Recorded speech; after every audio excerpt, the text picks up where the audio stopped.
The NFL has changed its kickoff rules, guys. They officially voted it in today. Now it's only a 1 year. They're doing a 1-season trial. The trial. This is like when they did the pass interference thing. Yeah. And by the way, I got a theory on how this is going to go, but what do you mean? Well, we're all talking about how this is going to be radically different, right? And teams are going to have to make all these sorts of adjustments and this and that. And Hell no. It's going to bring a lot of excitement back. So the old touchback rule, they changed that. You don't get it at 20, you get it at the 25. Yeah. Right?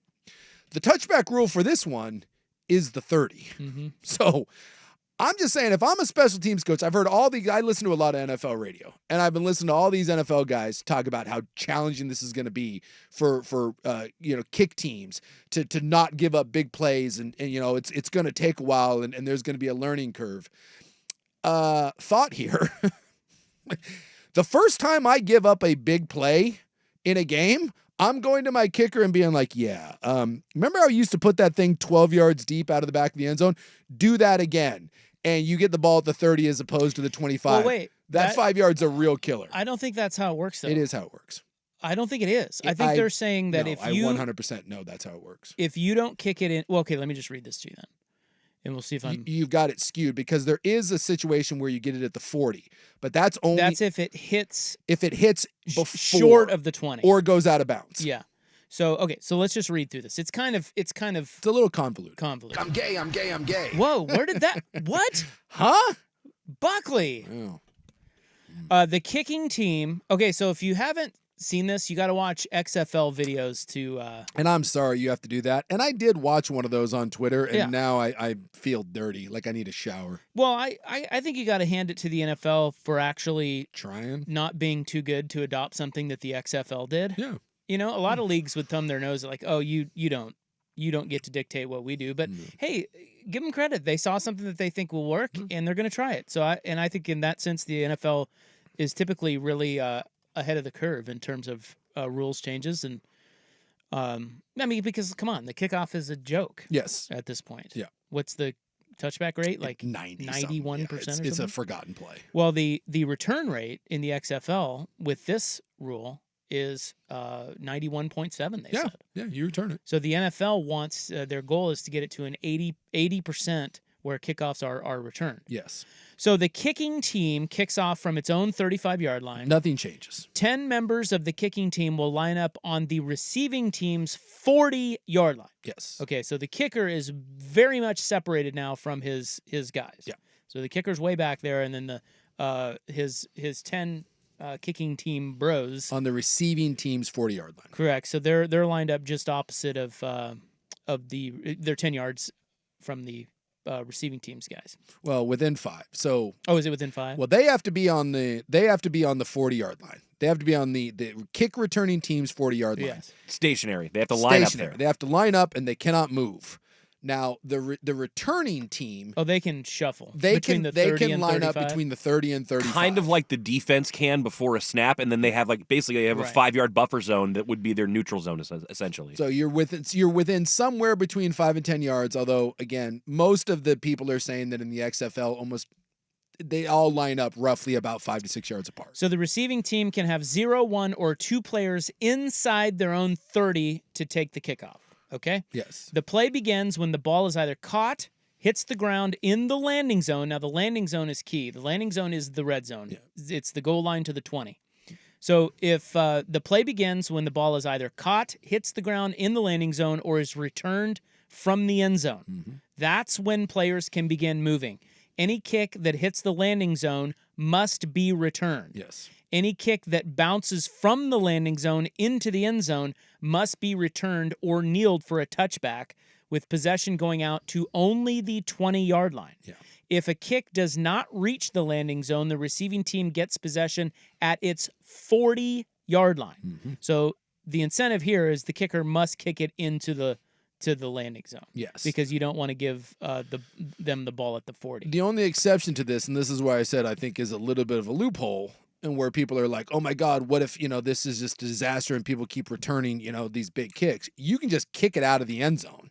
You can just kick it like you do now, and the team gets it at the 30, which is only a 5-yard difference from where it is now on a touchback. Well, I think the alternative there is So if a kick, if the ball enters the end zone in the air, yes, the receiving team can return it or kneel it. And like you said, if you kneel it or it goes out of the end of whatever, it goes to the 30. Goes to 30. But they potentially have an incentive to take it out of there. So there's 3 areas that this can end up. It can either end up at the 20, it can end up at the 30, and end up at the 40, or you return the thing. So there's a lot of...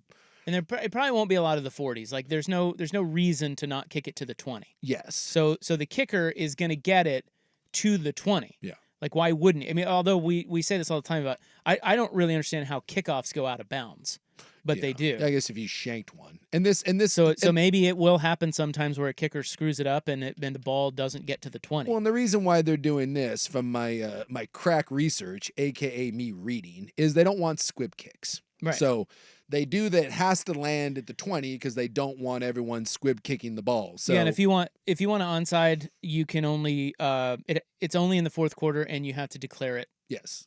That you're doing it. The surprise onside kick is over. And there are no fair catches. No.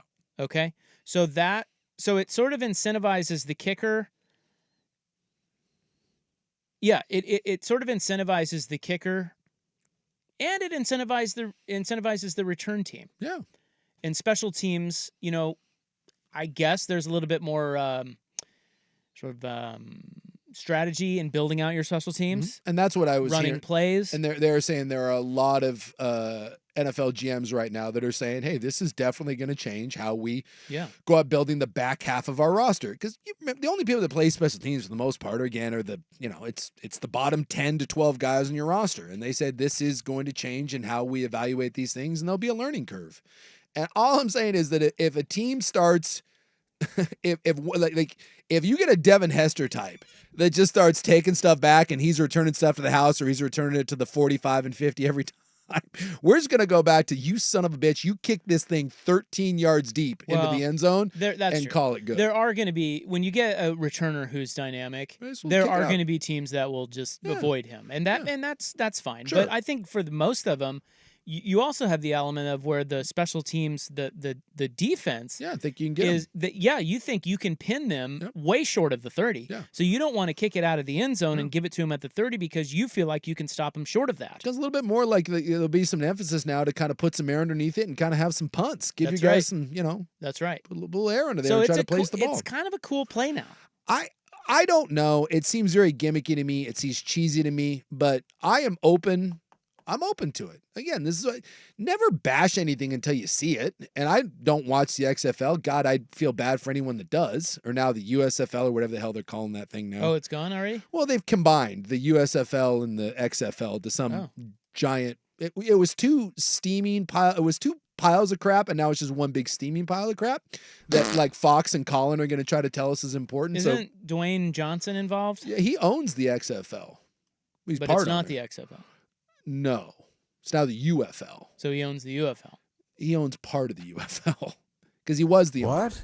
He was the owner of the XFL. Well, Kickoff. The reason they're doing this is, one, the kickoff has become lame because it's a touchback. It's stupid, and they did they ran the concussion numbers, and they said that the kickoff return is only 6% of plays, but 20% of concussions resulted from that play. Turns out that running 30 yards full steam as a heat-seeking missile and then running at other players, turns out that's bad for you. So they did need to change it, and they're going to try this for a year, and we'll see how it goes. I think it's going to be cool. I think it's going to stick. I hope so. I just think it'll be hilarious if everyone just kicks it out of the back of the end zone and is like, whatever, we're taking it to the 30, and then we're right back to the damn it.